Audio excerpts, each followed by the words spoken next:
All right, what is up guys? Charles here. Welcome back to another beautiful day in Eugene, Oregon. I'm currently sitting at about 12,000 feet in the air, but I'm at sea level. And that's because this is gonna be one of the coolest videos I've ever made. It's something I know that you guys have requested. I talk about a lot because it's something I've used in my training for a long time now, and that is altitude tents. If you can't tell, I'm in an absolutely enormous tent right now. I got the generators running, I got everything all set up. Basically, I just wanted to make the altitude tent video. One, because it's a topic that's pretty near and dear to my heart because it's something that I've used in training for a long time now.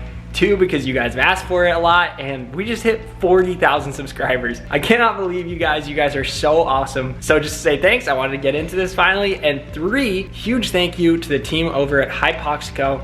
They're the brand that I've always used for altitude tents. I've been a customer of them. This is absolutely not an ad whatsoever. I asked them if I could use this stuff in the build up to my training. They were absolutely amazing working with me. So everything you see here is gonna be from Hypoxico, including my very first generator around the corner there that I got when I was in high school. So I've been using it for a long time now. But without further ado, let's just get into the video, and I'm gonna start off by showing you guys my setup for living at altitude in sea level.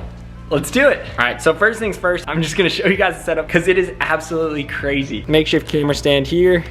That's not super important. Table here. Usually that piece of the sofa is attached. So I'll show you guys kind of where I hang out. This is the tent I use during the day. It's absolutely huge. I think it's like 10 by 9 by 7 feet. So it's enormous. Can fit my entire sofa in it. Well, most of my sofa, but pretty much my entire sofa in it. The whole thing can get up to like 12,000 feet. It takes about an hour when I run 2 generators through it. You got sofa here. Super comfy, AC vent there, kind of cools off the tent on this side, but the whole thing's sealed up. You got kind of a door here. You got a massive door on this side. You got the TV, PS5, Nintendo Switch. Oh, you can see me. What's up? Pretty much anything I possibly wanted. If I got bored, I just brought it in here. I absolutely love video games, so kind of a dream come true to be able to relax all day while sitting at altitude and be able to go right out my door and run at sea level. This is pretty much where I spend most of my time during the day. Let's show you guys the setup for nighttime. Oh, another quick bit of information just for the subscribers who care about what's going on with me. I'm heading to Park City actually today. So I've been using this setup while I've been training at sea level for the past month. It's been absolutely incredible. But I'm about to go on a road trip. I think it's like 12, 13 hours total, maybe 14. Super excited for all that. But it's gonna be amazing because I'm gonna be going from all this simulated altitude straight to altitude. And I'm really curious to see what the transition with that is like compared to when I went from training at sea level to training at altitude last time when I went to Flagstaff. So during the night, to let more air flow through here, I usually open up that vent.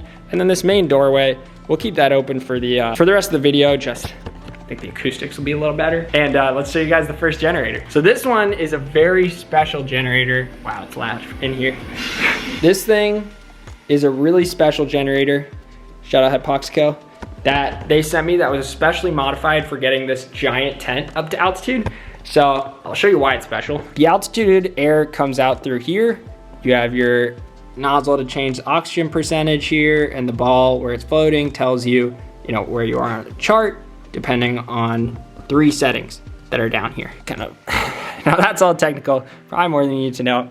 You got this big thing, which helps create a sustained flow of air by filling up the bag. The pressure from the bag pushes the air out of the tube, as opposed to just big gushes of air coming from the generator all at once. And it also makes it a lot quieter because you just got constant breathing from this, as opposed to if you don't have this air, a lot of air comes rushing through a very small tube, which makes a pretty big noise. So this quiets it down a ton. Love it, especially put it in another room. You don't hear it at all. There's a lot of tweaking I think I would do with the system. I'd love to get altitude sensor as well, but I didn't use one of those for my trial testing with this. Blood oxygen I used, I was always somewhere from like 90 to 93%. So even in that massive tent, it was getting full up. And this other generator is not nearly as modified or complicated or interesting, but it's the one I've been using forever.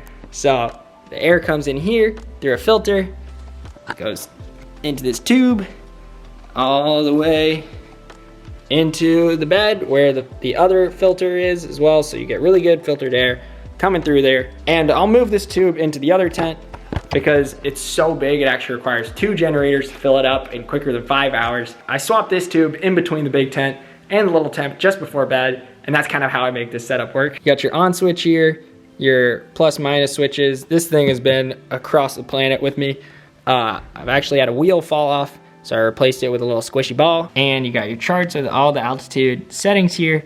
So it goes from 0.5 all the way to 12, all the way up to 13,000 feet, which is way higher than I need for sleeping, but I'll set it to that to like fill up the big tent a little bit faster. That's the tent I've been using forever. Still works like a dream 5 years later. Absolutely no complaints from me. Which feeds into this bed tent. This is brand new from Hypoxico, thank you very much. The one I had, I'd taken it across the country like 10 times, so it was duct taped at the seams. The team over at Hypoxico was super generous to send me this incredible new tent. It's really nice. It uses sand instead of chains to hold it down, so it's a lot more malleable. There's a lot of space with this canopy, I guess, that folds out. It's a lot lighter. It's a lot easier to see out of, and it was really easy to set up and take down. You just need these two like tent poles. But yeah, you see the tube with the HEPA filter goes in here.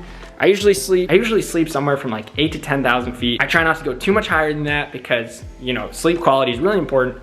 During the day, adaptations aren't as bad because you just want to make sure you're not compromising recovery. But when it comes to sleep, I'm a lot more careful because it's a lot more fragile and a lot more important for your body getting the rest that it needs to be able to do, you know, a ton of training and not get injured.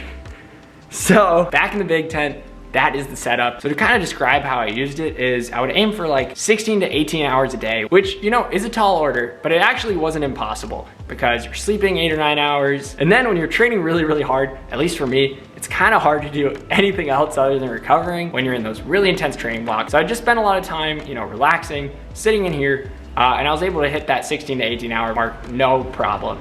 And that's probably on the extreme side of things. Obviously, I'm a professional athlete, so I have a ton of time on my hands, but I haven't always been until very recently. To give you guys a little bit of a rundown on my past with the altitude tent, I already mentioned I got it senior year of high school. It was actually after I'd committed to Stanford.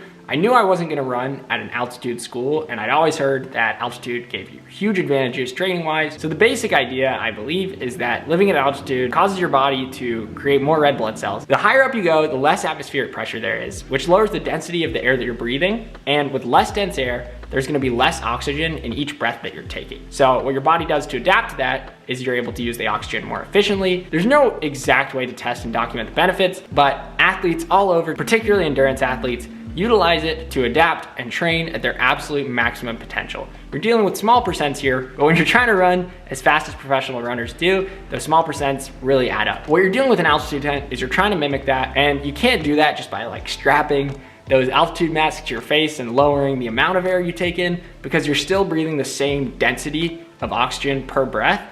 What you need to do is lower the amount of oxygen in the air you're breathing. So what the generator does is it's lowering the amount of oxygen per breath you're taking and actually giving you those adaptations rather than just reducing the amount of air that you're intaking with the same amount of oxygen in it. If that makes sense. I hope that was a good explanation. But what's really important is less oxygen equal run faster, and that's what I wanted. So I actually first got the altitude generator. I rented it about 5 years ago now, senior year of high school. I did a bunch of research, I did a bunch of sleuthing on the internet, and I found the company Hypoxico that I've mentioned already. I noticed that they'd had a bunch of incredible athletes work with them in the past, and that's something I've always tried in the past. If I found an athlete that I either admired or I wanted to emulate in my running or felt a connection with and wanted to do similar stuff to what they were doing, whether it gives me a boost in confidence, whether it's even just a placebo, or what they're doing is actually super helpful, I've always subscribed to that mentality. If I didn't like it, I would just stop because I was renting it, and if I did like it, then I would just keep using it.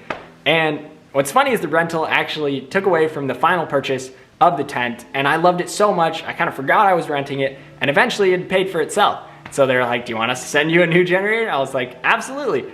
And I got a new generator, a new tent, moved out to Stanford. Obviously the rest is history. I cannot definitively say whether or not the tent helped me or if it did, how much it did. But what I can say is I had a great career at Stanford. I have absolutely no regrets about the way I performed, and I really loved sleeping in the tent. For one, it was a great white noise generator, so it was really easy to sleep through the night, even at college.